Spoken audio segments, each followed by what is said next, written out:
কথা শুনেন। এক বাচ্চা তার বাপকে বলতে পারে, বাচ্চারে হেফসখানায় দিছে, বাচ্চা পড়তে চায় না। বাচ্চা এমন দুষ্ট বাচ্চা কয় তার আব্বা মারে, তোমরা উল্টো পাল্টা চলবা আর আমাকে দিয়ে বেহেশতে যাবা না, বুঝছো? এই বুদ্ধি করছো তোমরা না, আমাকে দিয়ে তোমরা বেহেশতে যাইতে, সালাকি পাইছো মানে আল্লাহ আমাদেরকে মাফ করে দেন। তার মানে নিজের ঘর পরিবার স্ত্রী সন্তান আমরা বলি না তাদের প্রয়োজন পূরণ করবেন না, না না, এটা তো অবশ্যই, কিন্তু হালাল ভাব, বৈধ যেটুকু পারি আমি এটুকুই, বাকিটাও করবো। কথা বুঝেন না? আমি মাটি হেলাই দিয়ে যাই, আমার সন্তান বাঁচলে ঘর করব, আমি থাকতেই হালাল হারাম মিশাইয়া বাটপারি সিটারি কইরা আমি থাকতে ঘর দুয়ার বিল্ডিং এর কাম শেষ করে দিয়ে যাইতেই হবে, এই জরুরি। কে করলো? আমার কে বাধ্য করলো? বলেন কেন? আমার আব্বা ইন্তেকালের সময় আমরা 5 ভাই, কারো জন্য আব্বা বিল্ডিং ঘর একটা ঘরও করে দিয়ে যায়নি।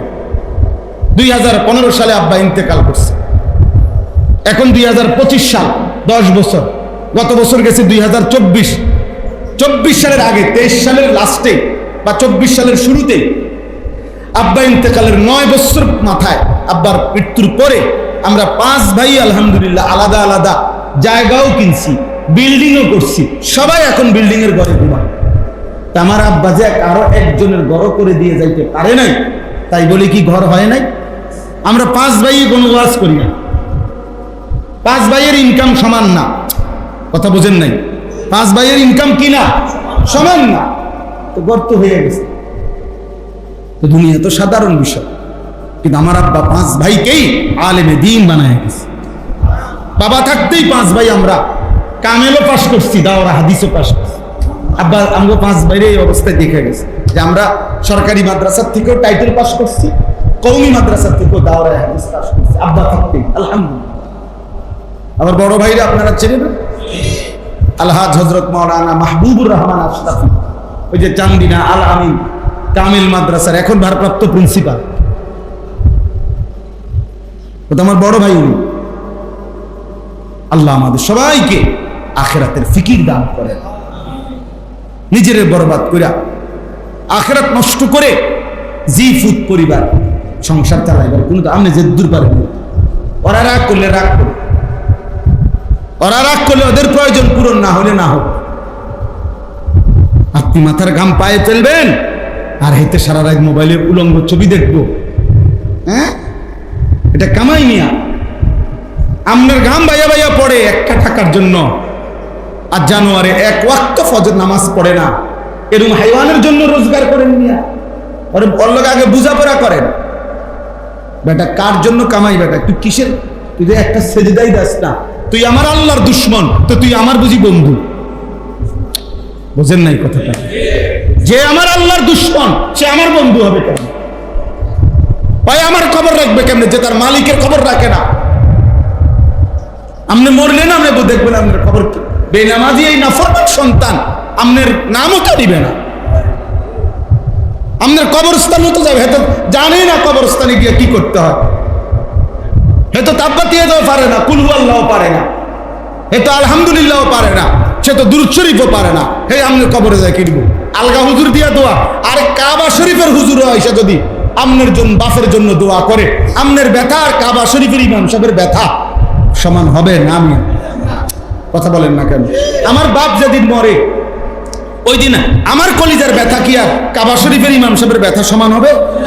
তো তাই এই সেদিন পত্রিকায় আসছে যে ওই যে যেই নোয়াখালীতে একজন প্রবাসীর যে পরিবারের 7 জন মানুষ পানিতে ভাইসা গেছে, মাইক্রোটা, আহা কি হৃদয় বিদারণ।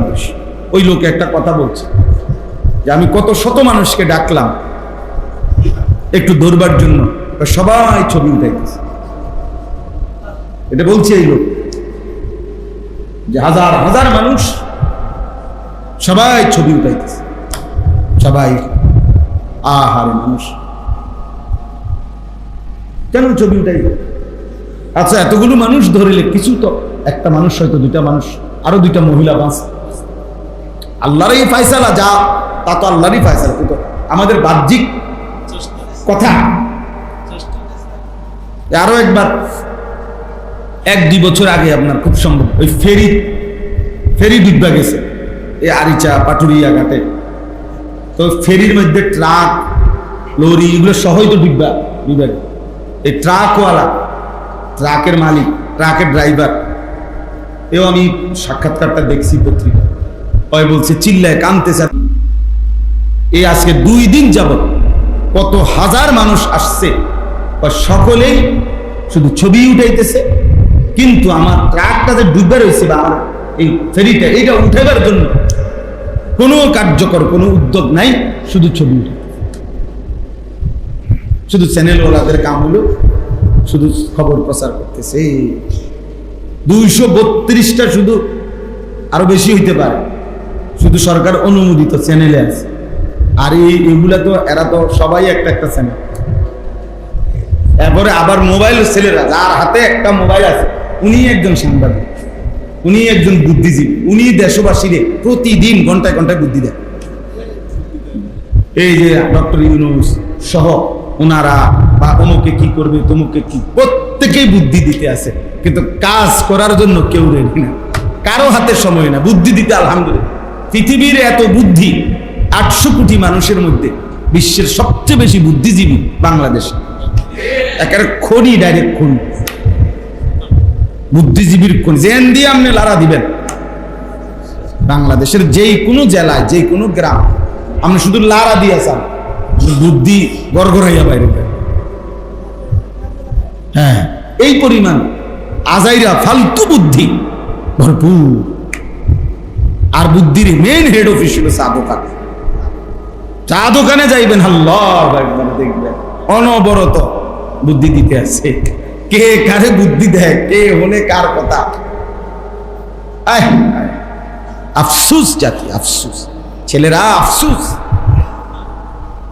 ভাবা উচিত চুলের কি দশা, চেহারার কি দশা, জামার কি দশা, কার মতো জামা, কার মতো প্যান্ট, কার মতো চুল, হাসে কার মতো, সাজে কার মতো, রাত কাটে কেমনে, দিন কাটে কেমনে, কে মা কে বাবা, কি ধর্ম, কি পাগল না ছাগল না।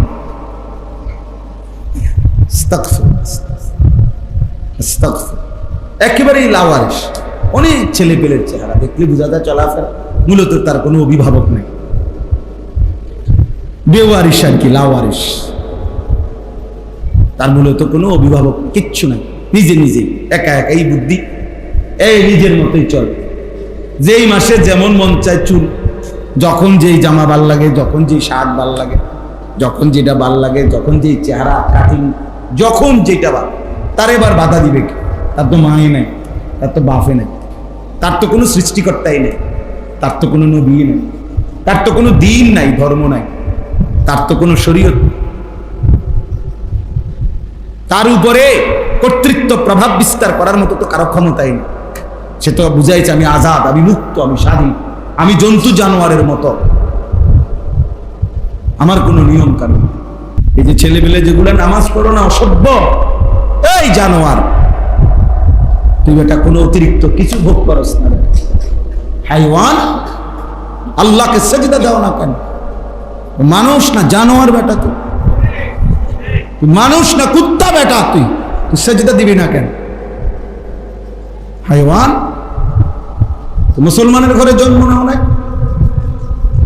তোর মা মুসলমান না, তোর বাপ মুসলমান না, তোর 12 বছর মুসলমানের পরিবারে বড় হয় না, তো আল্লাহকে ভুললি কেন? আল্লাহকে ভুললি কেন? যা, কোন শয়তান তোকে আল্লাহ ভুলাই দিল? হাইওয়ান।